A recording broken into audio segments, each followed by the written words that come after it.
up, Ham Fam? We're back after a month, no, more than a month of being on hiatus. It feels so good to be back in the studio and seeing everybody and our production team, of course. We've missed you guys. We're excited to show you guys what we've been up to and what's coming for the fall. So welcome back to another episode of Heart as a Mother. Before we begin, we acknowledge that we are on Treaty 7 territory, the traditional and ancestral territory of the Blackfoot Confederacy, Kainai, Piikani, and Siksika, as well as the Tsuut'ina Nation and Stoney Nakoda First Nation.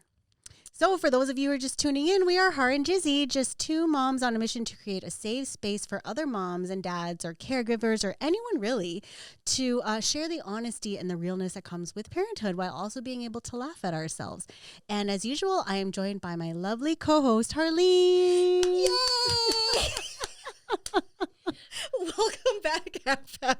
I'll tell you why I was doing that. Anyways, it was like a whole month of vacation. It was super amazing. It was great to spend real quality time with our family. I know that we said that our family really felt like us not being present, so we had to make sure that we were present with our family for a month. So I definitely did a lot of catching up with some family and friends. It's exactly what my soul needed. Because sometimes my soul gets drained. It was probably more so for dating, but anyways. Jizzy, tell the audience, tell the Ham Fam, what's the first thing you did when we took a break, and what was the best part of taking the break? I went on vacation. I was in like BC for a long time. Just spent time with my family, really. And as you guys probably know, if you follow us, Har and I started training with Reggie. Shout out Reggie at Zach Training Systems on Monday, Wednesday, Friday. So now we're even busier recording and training. And holla at your boy, Reggie. If you guys want to grow an ass. Work out with us. Work out with us. Just even for a day, whatever. Hang out with us. Yeah. So, so that's what I've been up to. That's amazing. Well, okay. So guys, today's show. Wait, no, not the show. Today's episode? Today's episode. It is a show. It is a show. Okay, guys, today we decided that we were going to get loose with our wine. And I think it's been a while. Okay, anyways, today's guest, she is a showstopper. I mean, literally. She's the host of the Commie Tea Room. She has her own podcast. She's a 30-something smoke show dancer who works in instructional services. She loves collecting unusual words, sounding pretentious. I mean, who doesn't? And eating sweets. I actually wrote sweats. Like, what the hell? I'm like, oh, Carole eats sweats? Yeah. Let's just say spell check, Harleen. Spell check. Welcome, Smokin' and our friend Carole. Yay! And you might recognize her from when we did the Asian Hate Epidemic episode. Yeah. She was part of our crew, which we so appropriately dubbed, what was it called? Asian Dropouts? Oh, yes. Because we have all dropped out of school at one point. But welcome, Carole. It's been forever. Like, first of all, you were supposed to be on this podcast for a long time. A year ago. It's okay. It's how it is, right? With creative types, we're just so busy, but it's happening. Yeah. I'm so happy to be here. So let's remind the Ham Fam a little bit about you. Tell us about yourself. Yes, so I eat sweats. That's like my fondness coming in to me from time to time. I'm just like, God, I forgot I wasn't born here. What? You just gotta go a little closer. Oh. All right. No, I love you, Har. I just want to. We want to hear your lovely voice. First of all, can we just say that? Okay, well, we haven't let her talk yet, but her voice is amazing. It so soothing. If you guys ever listen to her podcast called the Commie Tea Room, like her voice is just so soothing. Like you should actually audition to be on like the Calm app. Oh my goodness, that's a really good idea. Or you can just record yourself like reading a story and send it to me and I'll use it to fall asleep because I love the sound of your voice. Anyways, yes, continue and tell us about you and give us a little ASMR. Okay, here we go, everyone. We're just joking about this because I'm supposed to MC a wedding, as is Giselle. Mm-hmm. And I'm like, I don't know if I'll do a very good job if my voice is so calming. Everyone's like, we want to party. I'm like, hello. So I'm Carole. I am now the sole host of the Call Me Tea Room podcast, where we have uncomfortable social conversations. And I'm also involved in instructional services. You can probably guess it's a bit of a euphemism. I am in education. I'm just trying to distance myself right now, and we'll probably get into that in today's episode. And I do dance. Started that 7 years ago, so definitely one of those late bloomers, but really pursued it hard. And I also do some modeling on the side. So yeah, that's me. Fuck. If you guys don't follow her, you guys gotta follow her. She's got a ton of what do they call it? Thirst trap? Thirst traps. Okay, first of all, every time I see it, I'm like, Jesus Christ! This like I'm It's all the angles, okay? It's like really good angles. I know, but It's still, really good. It's really good. Yeah. It's not just because I think you're a smoke show, but it's done tastefully. But and the thank style you. of your shoots are very like you pull it off so well. Like if you guys are watching or listening, stop right now. Get onto Carole's Instagram. Yay. Can you give them your handle And then right come now? back. Right now? What's your handle right now? Okay, it's of millennial, but I spell millennial wrong. So it's like MILLENIAL. There's only one N. There's supposed to be two, whatever. But What my ifs? name's not associated with it because privacy and stuff. Yeah. But Well- I do post the thirst traps, but to help the social activism go down. So that's my Oh, is angle. that the reason That's why the you do angle. that? Okay, I didn't know that was your angle. I thought the thirst trap was like something else. Well, no, like thirst traps. Well, I mean, like because you're also dating, like me. Mm-hmm. Would that be would you do that? Like, Oh, I have used those images in my profile, but I've actually learned it can backfire because people can think you're catfishing or just that you're not very accessible. Like a lot of the profiles, even think of the ones you've liked, the people seem really genuine, and I've been given the feedback that I seem really cold and detached and hard to approach, which honestly has only attracted a certain type of person, people who usually like a challenge, but not are actually in there for something authentic. So because after they get the challenge and you really open up. Totally. I mean, we've had this conversation numerous times about our profiles. our profiles are just how we're perceived and how women are perceived in particular, because like a female thirst trap versus a male thirst trap, I feel like get very different responses. Okay, let's talk about that. Okay. Yes, let's just, oh my God. Let's do it. Let's do it. Oh, first of all, before we get in, like, we wanted to give our audience a different perspective of, you know, like, yes, Carole is not a mom. Carole is not, like, she's not a parent, but you'll see at the during the show why we have her on. So we're going to talk about, women in their profession, women that choose not to have children, and just society in general. And it's probably like just a whole bunch of topics we're talking about. So I promise it's going to be juicy. So continue listening. Sorry, I'm going on a tangent now. No, that was good. Yeah, just set expectations. But I love learning about this stuff because I always tell Hard. She always tells me all her stories, and I'm like, girl, if I were dating right now, I don't even know what the fuck I would do. Like the things that she tells me and the things that she shows me, she's like, this is my profile. I'm like, I know nothing. I've changed my profile so many times because I always get feedbacks. Oh, what's the feedback you get? So like you said, one being cold, or I have professional photos. I took them off because they just think it's one catfishing. And also somebody had said that there's so many Asian women that are catfishes, and it's like into sex trade, or there's something about like porn, and it's really predominantly on Asian women. So it's the algorithm that's going through. So the chances of us actually matching because we're real people versus the algorithm of like the catfishing people, or it's like one of those like, hey, put your credit card website, because that's what a lot of the guys do. So when I do go on dates and I like meet these guys and they're like, oh my God, thank God you're actually real. And like, wow, like you actually look like in your picture. I was like, oh, so we have a lot of conversations with that. And they said that Asian women who are there, your pool has just gone down because of the algorithm of the trap. That's interesting. I But didn't know that. Is this like across the board with all dating platforms or just Tinder? I'm using Hinge, which is supposed to be for more serious people seeking serious relationships. Okay. And I think that's just something else that you, me, and Christina all talked about in that last episode about like anti-Asian sentiments. Yeah.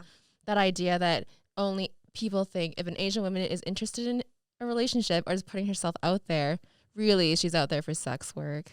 Just that And she's a immediate catfish? association. Or yeah, for being disingenuous. Like, Hold what on. bullshit. Do you know how many Asian women that I know Yeah, totally. that are like high profile executives and like they don't need to be sex workers. It's just super crazy, you know what I mean? And we're just we're associated with that. It's kind of sad. Right, because there could be just people creating these accounts using Asian women as their profile picture just because they know it creates a certain draw. So the fact that someone is manipulating even that idea, even if they're not actually Asian women, like I hate that. Like I hate that that's something that we still have to deal with. I think, yeah, you do encounter definitely a lot of racism in dating. It's crazy too, because when you think about it and when you think about, okay, what can I do about this? There's really not much, you know? I feel like it's up to the people who portray Asian women in that sense, like the porn industry and, you know, people who cover like sex trafficking. Like it's everyone's responsibility, right? But it's really unfortunate that it's like the type of people we are who get stereotyped like that. Totally. Also, we get stereotyped that we like older men for like a specific reason, either their money or like to stay in the country or something. I've been propositioned a couple times and I was like, excuse me, I'm a Canadian citizen and I work. I'm good. Yeah. Like I'm good. And it's weird because it's happened so many times to me and I'm just kind of like, do I need to shut my profile off and like let the algorithms work and just hopefully it resets? It's weird. Like I don't lie about these things, you guys. No, for sure. And I actually have been using my experiences on Hinge more as a social experiment more than anything. Like if I have a date, it's more just so, especially if they're like of a different race, white, especially, I like to ask them those hard questions. Usually I think I've become a little jaded with dating. I just don't care about the outcome anymore. Like, yeah, you're here. Let's ask you, what do you think about dating Asian women and what your experience is like? And do you feel like your preferences are informed by racism or anything like that? I just don't really give a shit anymore at this point. Mm-hmm. And I think that's kind of what you tell me too, is that you're kind of jaded. Yeah. Because it's hard, you know? And, you know, I feel for her when she tells me her stories. But at the same time, it's like, you guys are at that point where you know quality, right? And so for you not to like settle is a big deal, because there's obviously a lot of guys who want to match with you and who you date, but it's all a matter of like picking those that are, you know, of quality. Yeah. So vulnerability alert. Okay. I actually cried to Giselle like a couple of weeks ago because of the whole dating thing. Like I always say, like, what is wrong with me? Like, I don't understand. I've been doing this for so long. And she's like, girl, there's nothing wrong with you. I'm like, I know, but I just don't get why I'm in this cycle. And like people say the same damn thing. It's like, I want this. I want a genuine conversation. I want da da da da da da da. Like, I feel like I'm just complaining now, but I literally like cried because I'm just like, do these men just think like, okay, they see my profile, they read it, because I think my profile said, like, I don't like to share a whole lot of things, especially like because I'm on a podcast, and that is like to me that's important, and that's like a deep thing in my life. So that's something I'm not going to share right off the bat. But yeah, and I cried and I just said, what is it about them? Like, I feel like they are challenging to see if they'll sleep with me. And then if they get to that, it's just like, I'm not interested. I'm like, are you serious right now? Or even if I'm like, no, I would like to get to know you better because XYZ. I'm just kind of like, I mean, it's both men and women, but I just don't understand where people aren't genuine anymore. And they fucking bitch and complain. And I really hate when people bitch and complain on their profile, because I'm like, listen, I really think you're the fucking problem. Have the conversations behind the scene and not judge off there. Like and I know people air dirty laundry. I do. Like, I try not to. But I mean, like, if you're really looking for a genuine connection, like, I feel like it's kind of tacky. You can joke about it, but to go on a rant, like, it's crazy. Am I wrong? I don't know. No, for sure. And like I'm really big into the whole attachment theory style. Like, I feel like, or attachment style theory, where I believe that really informs how people date. And I think the problem is that avoidant people, they usually don't want to be vulnerable, even though they crave connection. There's something that blocks them from being truly open, and they run away when there's a possibility of requiring more of them, even though they know they have much to gain from it. So those are usually people that end right back up in the pool. So the pool is just filled with people who are avoidant, who are not good fits for people who would like a relationship, would like a connection. So that's my theory. That's why I feel like there has been so many busts, that same repeated pattern. And also just maybe for me, accepting certain behaviors, giving people chances and then I shouldn't, I shouldn't.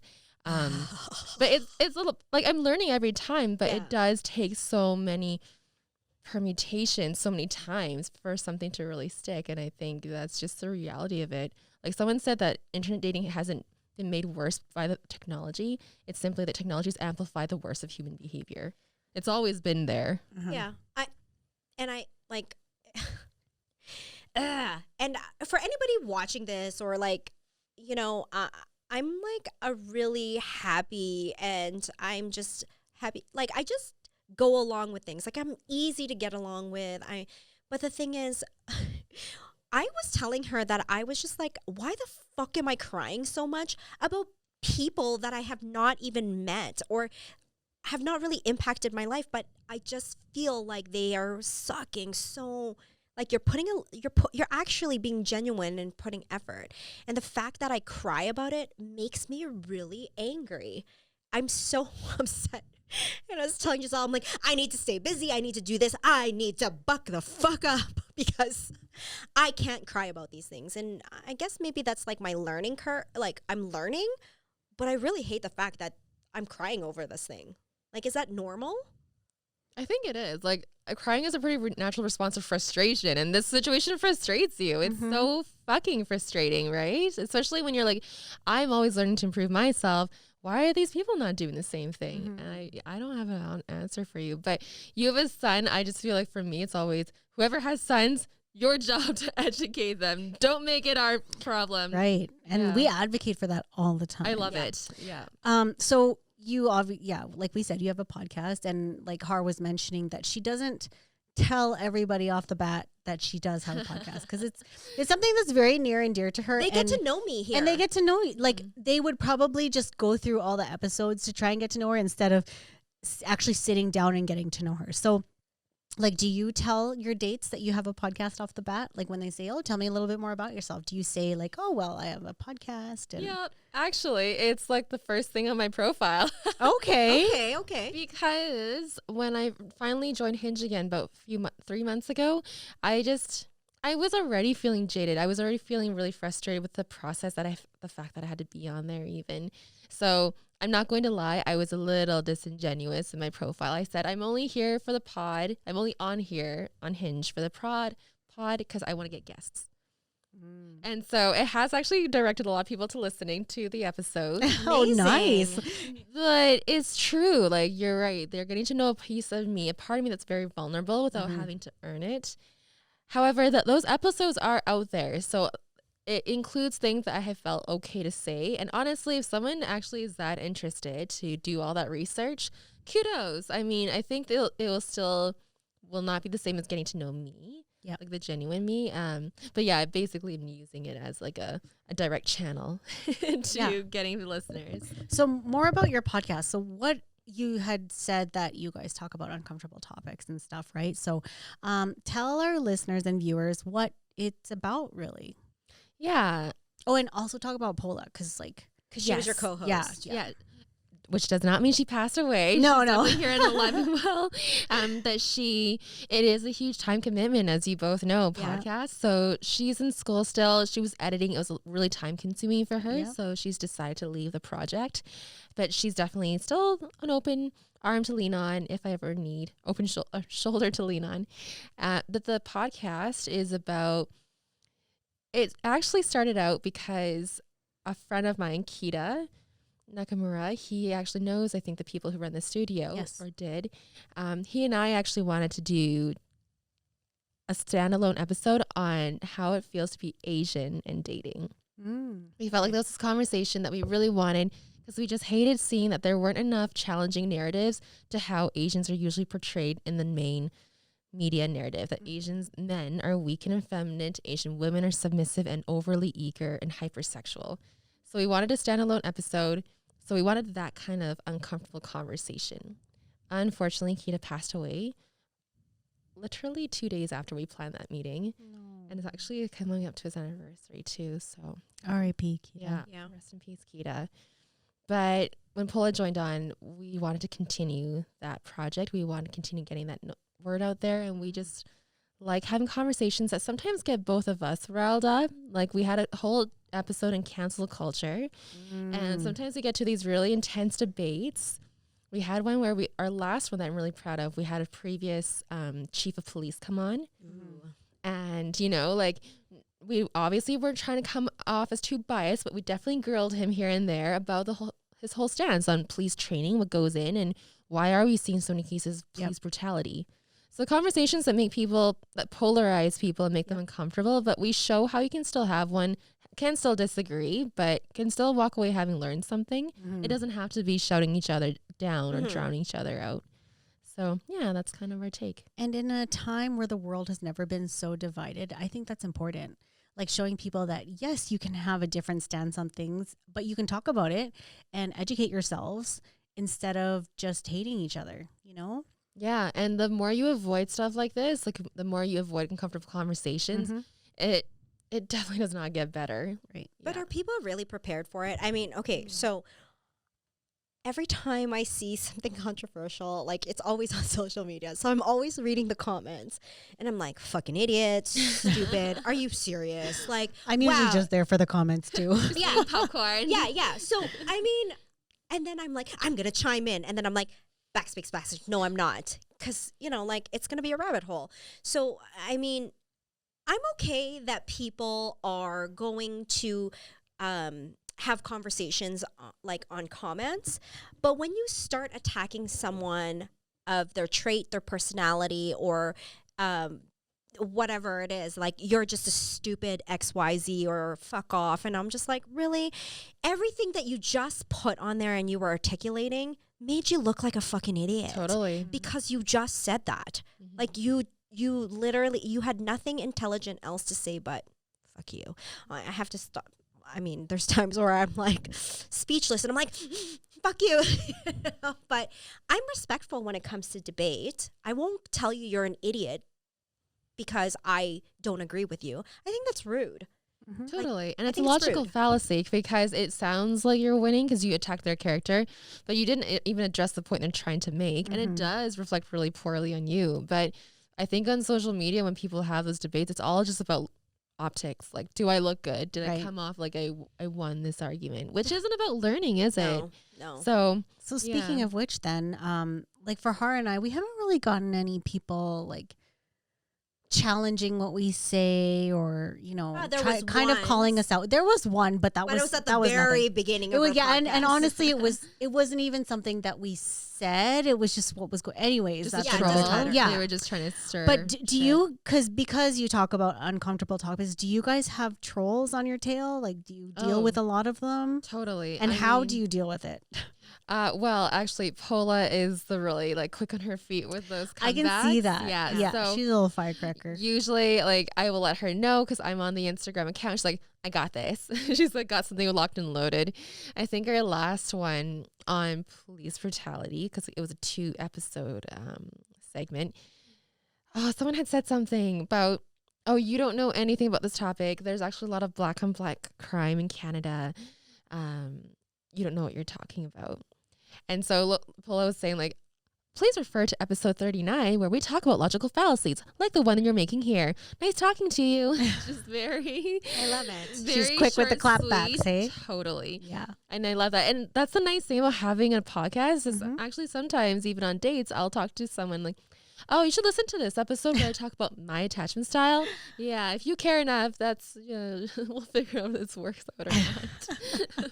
Listen to, tell your friends, plug it in. No, I think it's just, I think it's for us. I don't think we got a lot of people saying things. I think because everything is behind closed doors, and a lot of the time we get good feedback because they're like, "Oh shit, that's happening in my world," and thank you for opening it up. Or people are still in denial about how their life is, how their parenting skills, or whatever it is, because they're not ready to address it. But I also think too, because we are a part of a generation of moms where they know that everything is so, every child is different, every parent is different. So it's like, if you challenge one way, it doesn't mean your way is right. And we have like so many episodes to prove that, you know? So I feel like if somebody listened to our episode and disagreed, it's okay, because there's still people who think just like that person, right? Whereas there's people who agree with us, even if they don't agree with us, they probably have a community who do agree with them. So parenting, I think, is kind of on that spectrum where it's like, it's very broad and there is no right and wrong way, obviously. Yeah. And if you're still thinking that way, that's very archaic, because I mean, no kid is the same, and parenting always evolves, especially with the way society evolves, right? So I think that's what differs from like our podcast and yours. And because your uncomfortable topics will get trolls that will be like, well, you don't know what you're talking about. But it's also broader, right? Like anyone can weigh in. Whereas I think you do get, like for you do have a niche market. Like you have parents that at least they are coming from the standpoint, like, we have this shared experience. Yeah. Whereas ours, like, we don't have this shared experience, but we definitely have an opinion on it. Right, exactly. So it's different, yeah. Yeah. But it's good because it definitely has been a good exercise in practicing on how to deal with critique. And definitely how to ignore that, especially when it comes to social media, not to let it bother you. I think before I would read stuff like that on my social media or what have you and get so angry. And now I'm just like, water off a duck's back. Fuck you and moving on. Yeah. That's great, because I get my feelings hurt. Yeah, I mean, as much as I can sit here and say, I don't give a fuck, I actually do give a fuck. I do. And, like, I'm sensitive, you guys. My feelings do get hurt, and when I can't drop F-bombs, that's when I cry. Yeah. I don't know, like, I get all emotional because I'm, like, trying to, like, not. So I'm going to segue a little bit into women who are choosing not to have children. Ooh, okay. So I'm starting to find that a lot of, I want to say influencers or just people in general, like I see this on TikTok, or I see this also on Instagram. One, Renegade Love. I used to work for a marketing agency, and she actually was talking, like she was a speaker there. And I follow her, and she was very open and vocal about like not having kids. And she is her spouse. But I mean, there's other women out there like yourself, because I know we'd had conversations, that they don't want to have children. One, my question to you is, why do you not want to have children? I know that seems a bit intrusive because it's like, it's none of your fucking business. One, what is the reasoning behind why people don't want to have children? And I think if we give people safe spaces to talk about it, then they won't feel shame, because I've seen on like social feeds, like, don't fucking ask me if I'm going to have kids, or I'm going to fucking change my mind, or blah, blah, blah, blah, blah. Like, I just want to have an understanding behind your decisions. Well, first of all, I definitely can't speak for everyone. And also, I have actually changed my mind in recent years. Oh, okay. That does change. Like, that's the thing. I'm not saying everyone's stance will change, but mine has. I think in interacting with a partner and realizing how much joy the idea of having children brought him, I think my stance now is I definitely don't need to have children. So I think if that doesn't happen, I will not seek out a sperm donor, for example, to make it happen. But if I know I have a partner that is supportive and will play equal role in parenting, then I'm down for it. What I really dislike is partners like straight couplings, men who always say, I love kids, but then actually have want no part in it. Like they just want to come home and play with the kid, but don't really want to parent or help with the household chores. I really dislike that dynamic, something that's really been perpetuated still. Yep. So, but if I can have someone that's really supportive, I'm actually down. But previously, my reasoning for not having any is, well, okay, because you asked a few questions. Okay, I'll start with me not wanting to have any. Honestly, it's just with my job and with a lot of friends, I've seen just a lot of people grow up in homes where the parents weren't completely ready. And just it really impacted the child. So to a point where it's just a lot of instability, or maybe the parents kept the child, but in that particular situation, there was some resentment. And I truly do believe, like, yeah, nurture plays such a huge role. So I think unless that person truly, genuinely wanted that kid, it wasn't just a check off a list. It wasn't just because they thought they should have one. They, specifically me, shouldn't have one. And that's where I was. I just wasn't sure. And I didn't feel like I didn't want to bring someone in where I wasn't sure. And I didn't feel like it was fair to assume that I would just get there after having them. I thought that was a huge ask. I wanted to feel more confident. And I actually have gotten closer to that. But I think parenting, as you both know, is such a huge role. Like it's so demanding, even the best of days, that you have to be really in for it. Any doubt? Like, I don't think that's good enough. Just feeling like I need to do it to check off a box or be accepted by society. I don't think that's good enough. Yeah. Like, to be fair, I don't even think anyone is really ready. I wasn't ready. Even when you say, oh, we're ready to have a kid, you know, because like every kid is different, right? So, and every situation is different as well, right? But I do feel for the community of women that choose not to, because society has placed such a role on women procreating, and it's not fair. You know, it's not fair, like biologically, that we have a clock, whereas men can be like fucking 60, 70 and still be okay to be dads. But women, it's like, oh, time's running out. Like, you need to do something with your body. You know what I mean? So it's like, I definitely felt that. Even now I feel it. Like when I think about, should I have another kid? I'm kind of getting up there. Like, I'm going to have like a high risk pregnancy and all this, right? So it's really unfair biologically. But I know people who don't want to have kids, like for whatever reason. Like, one of the biggest reasons that I think my brother said he didn't want to have kids. And he said, look at the state of where our world is. You know, like, do I really want to bring a kid into this? And I'm like, fuck, you're right. Like, people cite that one a lot. Yeah. Right? Like, yeah, I've heard that more than once, actually, where it's like, I don't want to show my kid bring another life into this world where things are kind of shitty right now. You know what I mean? Which I think is totally fair. But yeah, so that's really interesting. Yeah, no, I totally agree with that. And again, the stigma on women, when we don't have the same expectation of men, people don't go around asking men of a certain age, hey, when are you having kids? I mean, I'm sure they do, but there isn't the same, stigma or shame around it. Although I was listening to a science podcast, they actually say the quality of sperm in men does deteriorate after 30. So those older men might be having kids, but look at Donald Trump's son. Something's up. Okay, but those are the Trumps. Like, that's like the sperm goes wonky. Like the sperms are wonky after a certain point. They're not like as good as they think. So they should not be walking around with so much confidence that they think they have. Yeah, but they also can't get their dick hard. There is that too. There is Viagra. Anyways, I'm just gonna stop there right now. That's really interesting, though. I had this chat with my doctor recently. Okay. We're going to stop for 1 second because we're happy to announce that today's episode is brought to you by Streetside Grill Cafe. They are caring and committed to ensuring an amazing experience with sourcing out fresh ingredients from local farmers. Be sure to check out Streetside Grill.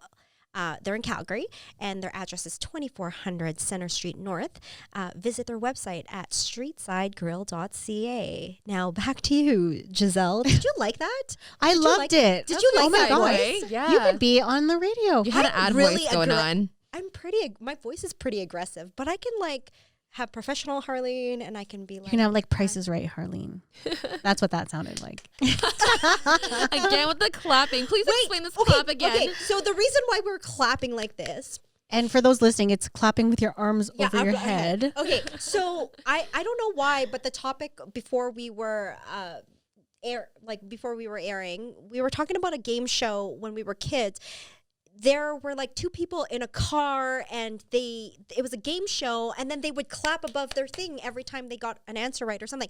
So we are trying to figure out what. If you guys know what that is, please I can't remember. tell us. I don't know what the game show is. Wait, I think like was someone floated kids. uh-oh, Kids but were. it's not uh-oh. No, Not uh-oh. it's not uh-oh. I don't even think that's a thing. And like, I don't know. But if you guys know or anything, please comment. I'm dying to know. I won't be able to sleep for weeks because that's all I'm going to be thinking about. Like, I'm actually not even kidding. Like, I'm going to be The Googling insomnia that. is real. I'm Yeah. serious. When I'm asphyxiated with something, that's all I think You're going to about. bring it up later. I'll bring it up all the time. And then I'll Google, and guess who gets to hear all this like craziness? Yeah. Her. I actually told her, what did I tell you? That I was crazy? She's Or like, something. people are looking at me like I'm crazy. I'm like, you fucking are crazy. I She's was like, oh, right. she's like, oh, right. I'm talking about people thinking I'm crazy when really I am crazy. I'm like, yeah, Sorry, anyways. you're right. There's Anyways, another That's tangent. very meta. yeah. I love it. What were we talking about? Dirty sperm? Or Wonky sperm. wonky, wonk, wonk. There are some dirty sperms. Yeah, out no, there. this is what I was talking about with my doctor. She said, we were just talking about like libido. Okay. And then she said, I really wish there was a pill for women where they could take it and they're just like up there, right? But like with men, they have Viagra. But with women, it's more emotional and hormonal. So a woman has to be in the mood. Like a stand-up comedian talked about it. I don't remember who it was, but they were saying like, yeah, if a woman like had a bad day or whatever, she won't want to have sex with you. But a man's like fucking dog could die and he could still have sex, right? Like, and I'm like, that's so true. And then they have a pill, but women don't have a magic pill because there's nothing that you can take that will get you sexually aroused based on like your hormone level or whatever, right? Am I wrong? Is there something? Conversely, that also means I'm going to you can Google think and yourself. continue You talking, can think guys. yourself into feeling sexually aroused because my old roommate, she's really into kink and what have you. Yeah, sometimes the partner isn't great and you just can't climax. So she would think herself into climaxes. How do you think yourself into climax? Like, it requires practice, but she kind of figures out the cues. Like, she's just, yeah, I think with a lot of self-exploration with her own body, with what works. And then she's also able to kind of like manipulate certain, like her Kegels, right? That helps too. Mm-hmm. But yeah, because it's mental, you can also conjure up. You can like create it mentally. So you have that control. Mm-hmm. Okay, interesting. Something to think about. Something to when think you have about because day women don't have debt. Viagra. Yep, exactly. There is a pill, actually. Sorry, guys. I'm Googling this. But is it legit though? Because Viagra It's called Addy, ADDYI. So it is FDA approved. It's originally as an antidepressant. How is that even possible? So a daily pill may boost sex drive in may boost sex drive in women with low sexual desire who find the experience distressing. Huh. So I don't know. Maybe I'm going to. What kind of? Sorry, I'm not judging. I was just gonna say, what kind of woman finds it distressing? having sex? I'm kidding. I'm Wait, kidding. hold on. Sorry, distressing having sex? Yeah, Oh, like There can be people. I guess. Yeah, You I'm know- sure there are. okay. When I had a partner, like I don't do it now because I'm stressed all the time. I'd be like, I'm distressed, fuck me. But anyways, I'm gonna go on Tinder and Bumble, be like, I'm stressed. Who wants to distress me? my Come knocking on my door. I'm just kidding, guys. She's not kidding. She's not. So anyways, when I was with someone and I've had a really rough day and I would just be like, hey, let's, and he's like trying to be romantic. I was like, okay, like I just want to get it in. I want to get it out. I want to go to bed. Like I've had a really rough day and just fuck the shit out of me so I can go to bed and go to sleep. And by the way, I also will do that. Like I will masturbate myself. Like I don't know. Maybe I'm just crazy. No, like people everybody do says. that. No, it's true. Yeah, it's like a release. If right? I need to go to Yeah. bed, I will like bang one out a couple times before I Girl, go to like bed. 'cause I can't orgasms go are to the sleep. best way to relieve stress. Totally. I read Yeah. about it like recently, and I mean, if you don't masturbate, I do it like, now. Oh God. Masturbating. But like, how else will you know your body, right? Because like people who don't do that stuff, from what I hear, I have to say that, but their partners, they expect their partners to know, right? But their partners won't know because they need cues from you. And also the whole idea of talking about what you would like. Some people find that awkward. It takes away the spontaneity of an interaction. But no, how are you supposed to know what I need? You're not a mind reader. Well, actually, I knew someone who told me that she's never climaxed. Like, she's had sex, but she's never climaxed. And I'm just like, girl, you're missing out. You're missing out. And she's like, not curious. What's the point? She's not curious to learn or explore. I don't know. How. I really don't know. But after she told me that, I'm just like, ugh, that sucks. She is not sleeping well. No. She's not super tight ass for sure. I mean, like, how would she even know? Like, I mean, honestly, like, I've explored with like other, like when I was in a partnership, I was like, oh, okay. And then when that piqued my interest, I did some more research on those things. And then I figured out what I liked. And I don't know, I think somebody said that, oh, maybe you're so aggressive with guys, that's why. I was like, wouldn't a guy want to know how to make me go? And it's just like, shut her up because honestly, I can keep going and I just know how to stop myself. So if you want to keep me going, just don't do what I'm asking you to do. But I'm going to tell you how to make me come. Okay, so do you guys think then, since we're talking about this, is that because guys are like, if they're horny, right? But with women, it's kind of more complicated than that. It's like, you're horny, but I'm also tired. I also had a bad day. This happened, whatever. It's all like in your head, and it's also hormonal, right? Yeah. So do you think that's why women are more prone to knowing about, like, exploring things about themselves and what makes them feel good? And whereas men, it's like they'll just go in and whatever they can do, get in and get it done and get out. I think it factors in because it's a privilege of sorts, right? If it comes so easily and you don't really have to learn how to manipulate it to like, make that's it work, all you do is literally wank the thing you... off and then you're good. Like, you can masturbate and be like, eh. I mean, there's a couple times where it's like, did you go? And I was like, no. And they're like, well, fuck, that was 30 minutes. I was like, was it 30 minutes? But anyway, that's besides the point. But I'm just kind of like, well, I mean, all you did was just like the same repetitive thing. Like, I don't know where you think that you're going to hit that. Right. And I think for a lot of men's egos, it's tied to how they perform in bed. And if they can do it without any guidance, but just be able to blow your mind, because that's how good they are. And honestly, that is just so unrealistic and stupid that I don't think they even realize. It's like, yes, you need to talk to your partner to see what they like. And you should work at trying to improve yourself and being a better partner. But they're like, no, it's just supposed to come easily. And if it doesn't, well, I am just not man enough. Like, no, man. Yeah. Like, I mean, your friend has never experienced. That's sad. That is really fucking sad. Do you know what I mean? But like, for me, being in a long-term relationship, it's like, your sex life always evolves because of course, like, in the beginning, it's like, okay, this is what I like, this is what you like, whatever. But when you've been together for X amount of years, you have to be able to change that shit up, right? And so can you tell us, what do you guys change up? No. Not getting that vulnerable. Fine. Well, I mean, there was a question I want to ask you guys after this, but like, it really just makes me think of more ways to explore myself, because it's like, what else do I like? What haven't we tried? You know what I mean? And I think that's what's the best part about it, because like, being in a long-term relationship, things can get boring and you have to introduce new things in the bedroom, because like, you've known that person for so long. So my question is, okay, here we go. Carole's gonna answer. What first. is your favorite sex toy and what does it do?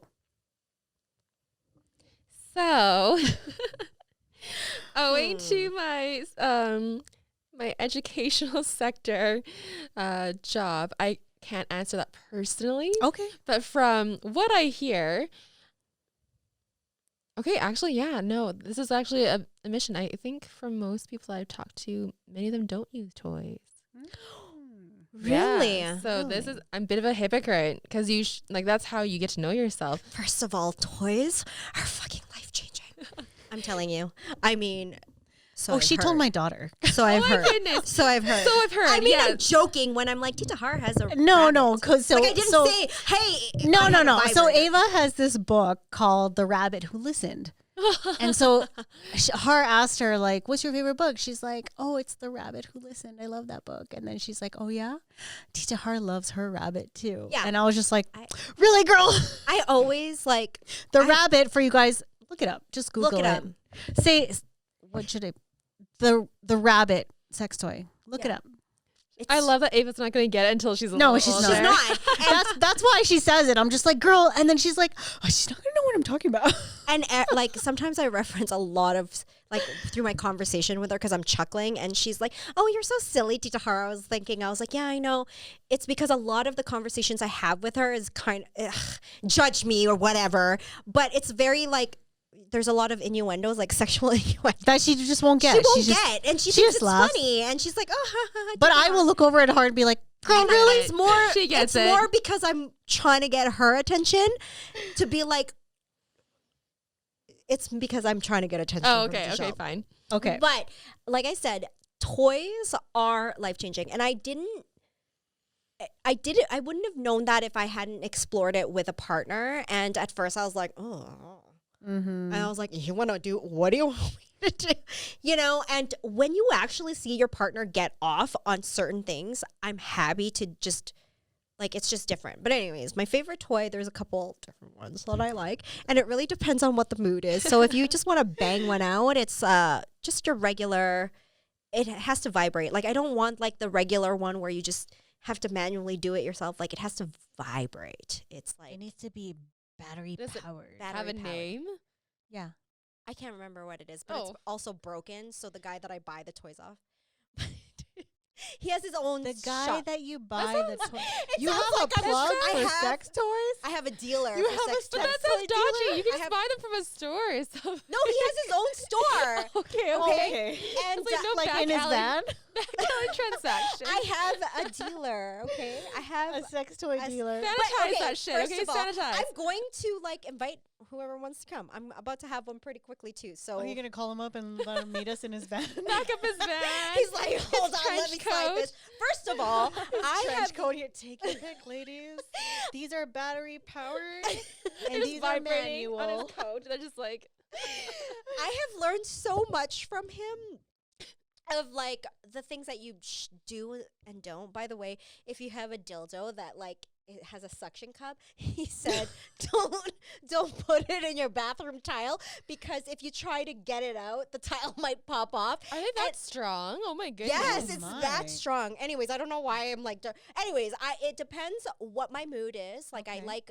I like a lot of things that vibrate, and I like a lot of like when there's a lot of clip play because I will come with that and like faster even when I will play with myself or like there's like a cock ring that you can get that vibrates and then it just like it does this. I know I'm getting so graphic. Oh my god, my son's gonna watch this. He's not going to watch this. So it's like and it just taps it and it's just a sensation and it feels really really good and once you relax it's like fuck you're like out of body experience. Okay, that's a good sell. Okay, Yeah, it is a so- good. I want Get your, a cock ring, guys. I want your dealer's number. Well, I'm serious. I actually saw him yesterday. He's actually a friend of mine. Okay. He's not like Some my- shady guy some she found on shady the guy, corner yeah. who sells sex toys out of his trench coat. he's a Craigslist. I found him on Kijiji. I found him on Um, Kijiji Craigslist. Mine Facebook is like, okay, so Marketplace. I'm a busy mom and I never get fucking time alone. Like I sent her a video today. I can't take a shit. I cannot take a shit without my daughter pounding on the door saying, "What are you doing, Mom? Are you peeing or are you pooing?" And then she'll like stick things under the door. She's like, "Can you see my fingers?" Or she'll like throw pencils and crayons under the door. She's like, "Mom, catch." And I'm like, Jesus Christ. So for me, I have this thing called a Lilo, and it's all clitoral stimulation. Stimulation, sorry. So it's like, you guys got to Google it. My best friend told me about it. She's like, girl, this thing is so good. Like, and sometimes I don't like it because it's too good. Like it happens so fast. But then there's days where I need it to happen fast because I'm just like, I'm busy. Are you just like espresso? You're like, okay, just gonna 5 minutes to slot this in, and then we're Not good. even. Oh, Not not even even. 5 Oh my minutes. god. I'm Not even. Googling this, Wow. you guys. That's quite the testimony. Yeah. Not even 5 Not minutes. even 5 minutes. So I'm just like, Oh shit! if I need a fix, it's Is literally. that it? Oh my god! Do you I- see this? Zoom right in, AJ. Zoom right in. Like, look at the also, I fucking apologize, section. AJ. But yeah, so that thing is Girl, it is amazing. $179. no. I got mine on sale. I told my best friend, I was like, you ever see this shit on sale, I'm going to buy it. But the good thing is you can use it in the shower. The bathtub is waterproof, completely waterproof. And it's quiet. It's my favorite. It's one of my best friends. The name sounds like it should be the name of someone's toy, like not sex toy, but like a little bunny or something. Oh, like Lilo yeah, and like Stitch. really cute. Anyways, we went on over Anyway, the super By the way, crazy tangent there. for all the men out there, Cock ring.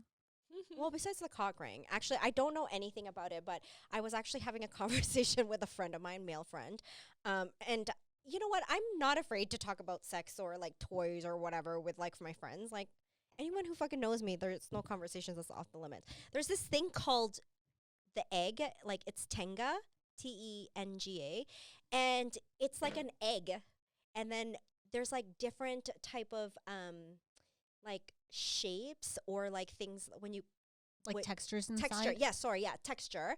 And I was like Googling it and I was sending this to a friend of mine. And I was like, you should try this. And he's like, oh, that's really, no, like that looks interesting. I was like, tell me your experience. Like, I don't know. I'm just curious. Like, I just have a curious mind. It doesn't even have to be about sex toys or whatever. I just have a curious mind. Are those conversations you have with your friends? Like anybody?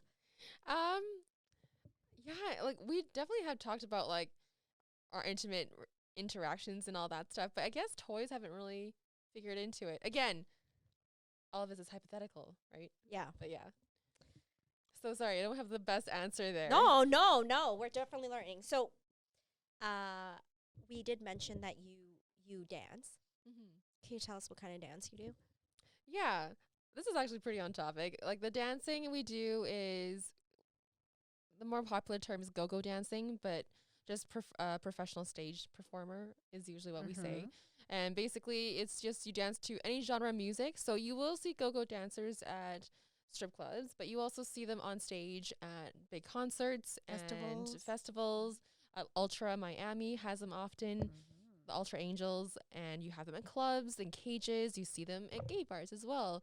But yeah, it's really fun. I got into it pretty late in life and I love it, but there's always been that stigma around it, especially because it has such a wide range. So I think that's what I mean, we you always keep your kinda clothes deal on. with. That's the big fucking difference. Also, you're my age and you look amazing. Well, thank you, but you could do this too. That's the thing, right? Nobody wants Can to I? see this like flappy stomach that Okay, after do having you a think I could do it? There's probably a market out there. No, it's not even that. Like we have like at my dance company, Rhythm FX, they just hire. You have like, a dance company. You not- actually. Oh, I don't own one. No, I know, but you like you. I was part of one. You're a part of one. Yeah. Rhythm Okay. FX. I have definitely taken a step back though, but they are definitely here in Calgary and in Edmonton, and their goal is just to hire trained dancers. So they don't look at body size, shape, or That's age. amazing. So we have dancers that are in their 40s. That we have dancers that are like super tall, super curvy, different races, different abilities. Some people with like a lot of health issues, but if they can commit, yeah, they come. That's very empowering. No, totally, because Yeah. there is actually nothing better than seeing a woman who's in total control of her body, Mm-hmm. and it doesn't matter what she looks like in a two-set lingerie. Yeah. Two-piece lingerie And with set. everything that's going on right now with respect to having control of your body, Right. Yeah. we as women have never been so like under the radar for that. You know, when Yeah. the abortion laws that are going on right now Yeah. as a hot topic, like, you know, That's it's like crazy. women don't have never had 100% total control of their bodies. Like even growing up in school when we were talking about if you wear spaghetti straps, Right. you know, like you get sent home. Is But- that but is the that boys- is that a policy still till this date in any schools? I think isn't it? I think it depends on the school. I think they have learned to progress a little bit and move away from the spaghetti straps, but they will. I think the general rule now is to just No crop tops. nothing that is uncomfortable, I guess, or nothing that would be too. I forget. There's a phrasing for it, but they have tried to stray away from not being too militant and saying no spaghetti straps. Like obviously, this much more fabric or less fabric. Yeah. That much is that really that distracting? Yeah, it But was like that for me when I was going to school. If you Yeah. had spaghetti straps, you were told to put on a sweater or go home and change. They made us go to the Lost and Found. Yeah. yeah, And I was like, I'm not putting some dirty shirt on. can you imagine that Because now? guys can't like, because guys are popping a boner in class. Yeah, That's your problem. Like, Right. don't pop a boner.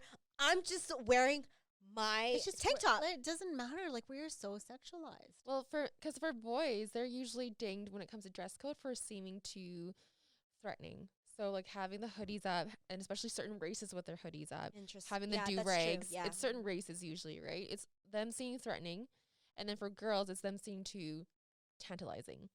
And again, it all comes Sexual. back to this idea of just like we fear strength in men, especially certain types of men, certain Mhm. races of men, and hypersexuality in women. And that's just, I just hate it so much. Yeah. Yeah. So, I wanted to go back to that whole like abortion. Like in the US right now, they're like trying to make a law like you can't, it's illegal.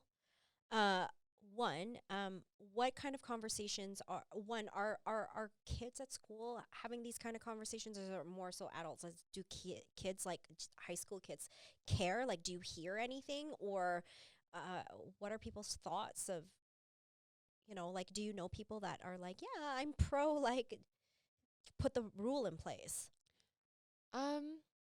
It's hard to say. Like, it depends on the group of kids, first of all, because I will say usually people who maybe are not in more academic classes, they don't seem to, as a general group, care as much about social issues.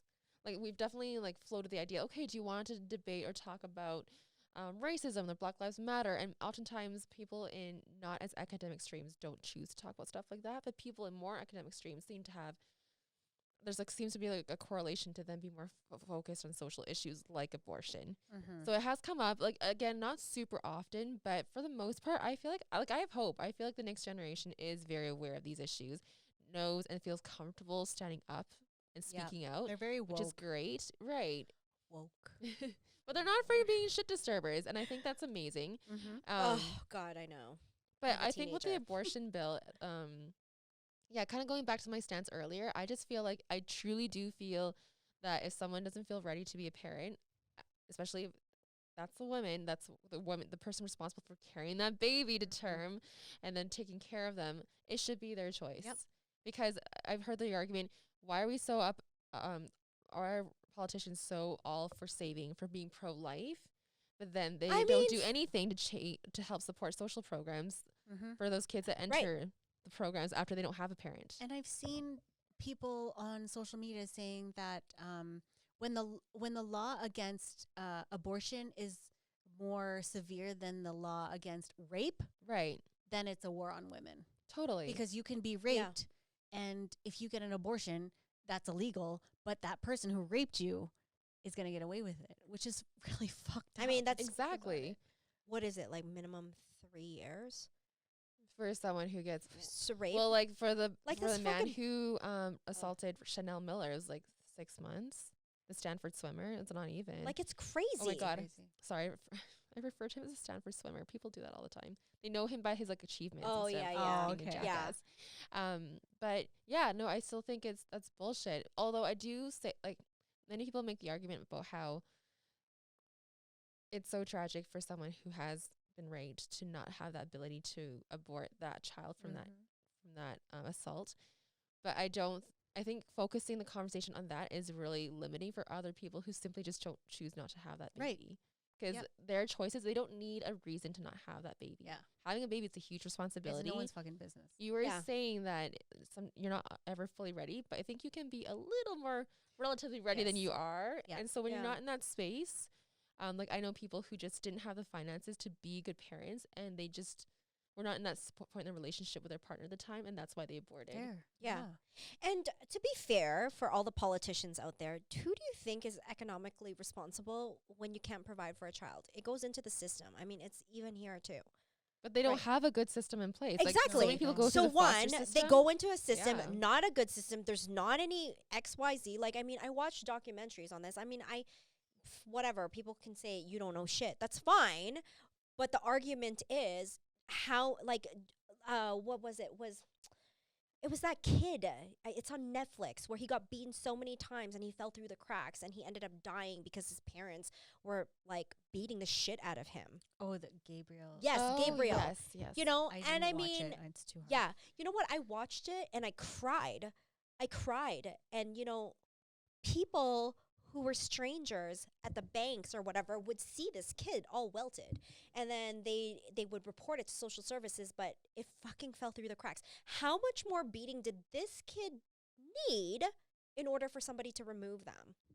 You know what I mean? And I mean, there is a fine line of XYZ, but we don't have enough programs. And I think this is the reason why started was to create a safe space for parents, but also we want to advocate for the kids because they don't have voices. Like And they weren't asked to be brought into this world. Yeah, totally. exactly, right? So I think for parents, and I get that there's people out there trying to have kids. Okay, well then give them up for adoption, whatever. But at the end of the day, even with somebody who was raped, you really want to carry 9 months of somebody who like did the unthinkable and then watch this kid and try to love them. I'm you know, like, I love kids, but what I'm saying is like, how pro-choice. yeah, and like, how do you fuck up someone mentally that way? It's like, yeah, you've been raped, but you're gonna raise this kid, Right. and you can watch this kid whose DNA was the guy who raped you. Like, I think, like, well, it's just and so also when they say pro-life, they say like, yes, we want to save this fetus, but we're also willing to consider killing the mother. So a life for a life.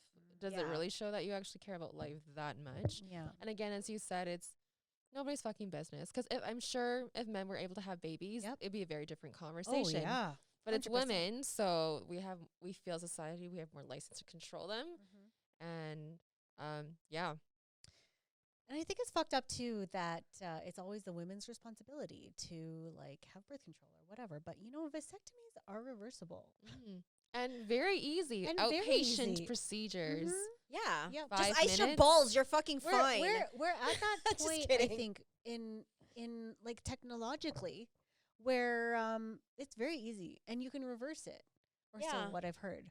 But Yeah. I mean, I'm not a doctor, but but that's what I've heard. And so there certainly is more pressure on the woman. But I think, I don't know. Do you guys think like we'll progress in the later years, and maybe that more of that responsibility will fall on the male? I'm hopeful, but I honestly think it's really up to like each partner or you like of having that great communication, because I have friends who's like, my husband doesn't want to do it because XYZ, and I was like, your husband is a selfish asshole. Or Sorry to some of my friends, but the thing is, I don't understand, like, your wife just went through all that, plus you're gonna get them either to take the depot shot, to take pills, to get the fucking IUD. Like, but you can't get a simple procedure because it takes your manhood out, or it feels your balls are dropping. I don't know, like, I have so many reasons, but I'm like, your wife either got cut open by their stomach or their vagina literally stretched this fucking Oh, big, yeah, man. but you couldn't really be the partner. So your wife would have to be, so she didn't have to take any more pills or stick any more, like put an IUD or take shots. Like, I think be a partner. Yes, because that's not a partnership. No. And I feel like you were asking if I think things will change. Honestly, like so much will have to shift. Like the conversations we have around gender, around responsibility. But they were saying in the Netherlands, early on, they sent out pamphlets to parents and children about how parenting is 50-50 in a household. So actually, men in the Netherlands, I forget which country, they grow up thinking that, yeah, like when I have kids, like I will take my paternity leave, not so I can go on vacation, but to take equal share responsibility in rearing the child. And when it comes to household duties, it's not that I'm the breadwinner and I don't have to do anything. No, I actually share the responsibility with my wife. So because the conversation starts so early, they're all, I don't brainwash is the wrong word, but they've just been conditioned to accept that this is how things should be done. So I think they are more likely to take responsibility and step up, the men in relationships, for stuff like this. We need to bring that over here, man. Totally. But it can happen because they were actually having the same results over there when they were using the American sex education system. And they realized they were having as much STIs, as much rapes, as much teenage pregnancies. No one was happy. So they decided to change things in the 80s. Man. And it worked to an extent. Did you say Netherlands? Things are way more progressive over in Europe, I think. Everything. Everything. Well, I mean, you know what? Yes, whatever they have there seems to be uncomfortable here, but I'm just kind of like, is it uncomfortable for you or for the parent or whatever? Because I know that Giselle and we would always talk about it. I had the talk with Jaden about sex and drugs and everything else. And I realized I was the one who was uncomfortable having the conversation. But the minute that I allowed and opened that safe space to have that conversation with Jaden, it just wasn't weird anymore. It's how we grew up. It's how we grew up. Yeah, It's uncomfortable for us, but it's Yeah. not like it's not how things actually are. It's not inherently uncomfortable. It's just we find it uncomfortable. I think the dominant group, like men, find it uncomfortable. But that doesn't Especially when mean they're it's wrong. talking to their daughters about it. Totally. Yeah. But then, I don't know, like maybe that speaks to where you're at with your own sexuality, Maybe. right? Yeah. And how you relate to your daughter, like, because it shouldn't be that uncomfortable. Right. Yeah. Yeah. Okay. It's great. We're almost out of time, but I have 2 questions for you. Because you had said that you're a dancer, go-go dancer, this is a conversation we've had numerous times about one, remarks that you get while you're dancing and men are there. How do you deal with that? I know that one, they like to watch you and they're like, look at these amazing dancers, but then they degrade you in the same breath. How do you deal with that? Ooh, I mean, again, I'm not the one for the snappy comebacks. That's usually Paula. What would Paula say? What would Paula say? I think, okay, so just to give an example too, to add to that, one comment I remember hearing was that I was taking pictures for another dancer, and I happened to hear some 2 men standing behind me at a club, and they were just kind of like taking pictures as well for their Snap story, and then they said to each other, that's someone's daughter. In that really condescending voice, like that is another man's daughter, and it's shameful that she is now here being parading herself for us to see. Again, like there's only shame when it affects another man's property, so to speak, right? So I get my response is that I would ask the men, like, can you dance in 5-inch heels on this tiny podium for 20 minutes without stopping? Because if you can and look graceful at the same time, you'll realize it's actually, we're not degrading ourselves. We're actually high performance athletes. This is an incredibly challenging job. Not everyone can do it. And really, you should be just respecting us for what we can do. And respect that what we bring to a club. We're actually improving your experience. Right. And we actually don't feel any shame in being out here wearing the clothes that we do. So the fact that you do is just you projecting your own insecurities on us. And I'm sorry you feel this way. Yep. Because it really just speaks to how you relate to women. And obviously, you're not having some very healthy relationships. By the way, I went to a strip club, and I think it was a bachelorette. Anyways, this female was dancing. Not that I'm comparing strippers and go-go dancers. Anyways, I was having the most intellectual conversation, I kid you not, with the stripper. And I said, hey, how do you clap your ass like that? And she was literally teaching us. And I was like, oh, that's cool. She's like, I did XYZ to do this. And on top of that, she's like, oh yeah, I do XYZ too. This is the reason why she's doing these things. She's like, there's just such a negative connotations to strippers or whatever it is that they're trying to do. They're just trying to make a live, whatever the reason is. Like, I'm not comparing the go-go and the stripper, but they're people at the end of the day. Totally. And actually, I would argue it's okay to compare the go-go with the strip dancer, because I know some people do like to make the distinction, but I actually don't feel like there are any. Because I think if like other dancers reject dancers who dance at strip clubs, there's an issue, because we still play into that idea that they're lesser than because they take off their clothes and they get money from usually a male clientele. I think there's nothing wrong with what they do. And actually, I admire, because it's what they do is so much harder and actually even more demanding than what we do. To be able to do this acrobatics and all that stuff. And yeah, so many of them are there to fulfill a need, right? Because there is a need. There are a lot of people, specifically men, who like to see women dance in those environments. Yeah. It's not on them. There's no shame at all to them for providing that. Yeah. Have you tried dancing in like 8, however tall their Those heels are? pleaser heels, yeah. Do you think you can hard. dance in Oh, that? in my early 20s, yeah, I did. Oh, you did? Well, I mean, like the platform makes it much easier because it's like, I don't want to get into that, but I'm just saying. Tell us more later. Yeah, okay, I will. But Behind the scenes. So, God, we can talk forever. We'll talk this offline. But Carole, thank you so much for sitting down and giving us a glimpse of like behind the scenes of who you are and giving us a different perspective Yeah. too on a woman, a strong, beautiful woman who is not a mom. You know? Yeah, I guess. yeah. And we have to remember too, we were in your position at one point in time. So let's just remove all the judginess, because I'm gonna be real. Like I had told you from before, I probably would have judged you before then. I was like, oh, look at that go dancer, because I was just an idiot. Like I didn't know any better. So my question before we go is, what advice would you give young Carole? Ooh, advice. Well, because really a lot of the stuff that I do now were things I wanted to do then.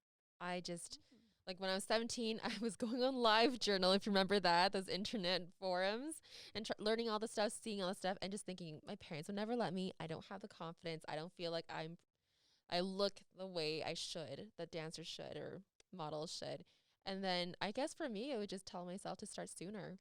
Because what it just takes is that you start doing it sooner, you get practice sooner, and then you gain confidence from it. Because I did start, but it was in my 20s. But I'm so glad I did, because I don't know. I always hear people say, oh, it's too late for me now. And I just think that's such BS. But I do wish I started sooner, so I could have gained that experience and practiced with it more before I got out there. Yeah.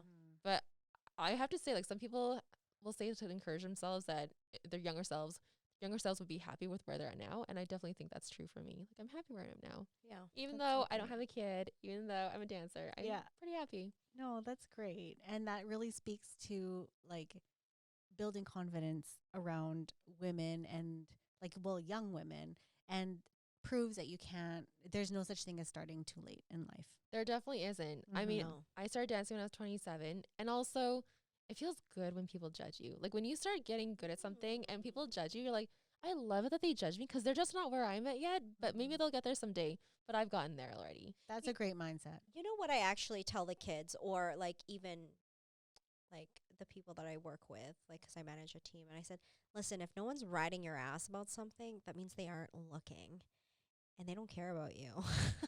So when they talk shit about you or whatever, you're doing something special. Right. It's like if That's you a don't great have any manager haters, talk. then you're doing something wrong. Yeah. True. Right. That's great manager talk, Right, actually. right. That's why I also do that with my kid, everybody else, but Yeah. it's the truth. It's like literally blanket standard with anything. Yeah.